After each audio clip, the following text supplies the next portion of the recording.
বলছি কি শোন, আজকে সোমবার যেখানে আড্ডা বাড়ি শোনেন না সবাই যে তিন চার দিনের জন্মদিন ছিল সবাই মিলে আলোচনা শুনবে আজকে একটু ইয়ে করবো রাত্রে তুমি যাই ওই জন্য তুমি সুন্দরবন গেলে না?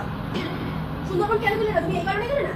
তুমি এখন পার্টি শাড়ি করতে পারো? তোমার কত পার্টি লাগে? দুদিন আগেও তো করলে।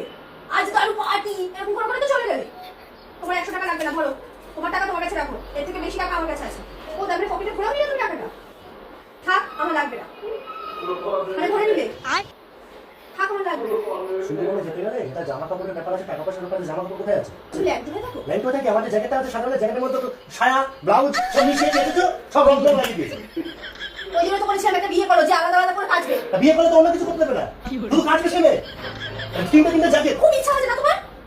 যে আমার জামা তাহলে কোথায়? কি চাইছো তুমি? কি একটা তো জ্যাকেট কিনে দাও, তিন চারটে যাচ্ছি সুন্দরবন।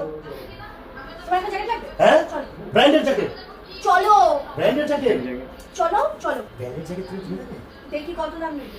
4,500 5,000 একটা দাম। 4-5 হাজার টাকা তুমি ব্র্যান্ডের মাল তোমার বড় দরকার নেই, শোনা। তুমি এরকম কোনো দোকান নেই যেখানে ব্র্যান্ডেড মাল কমে বিক্রি হয়? আছে আছে কোথায়? আমি চিনি কোথায়? খিদিরপুর। তোর কি হয়? আমার কাকা। কাকা? তোর কাকা কেমন? কাকা কাকা চলো। ওর কাকা মানে তো আমারও কাকা। তুই বলতে পারছিস না কোন রে? মাঝখান থেকে ঢুকে দিয়েছিস তাই না? কাকার সাথে না কি করবা না। ওই টাকা পয়সা নিয়ে চল জ্যাকেটটা কিনে আসি। যাবো। হ্যাঁ যাচ্ছি, মাসির ছেলে যাবে। মাসির ছেলে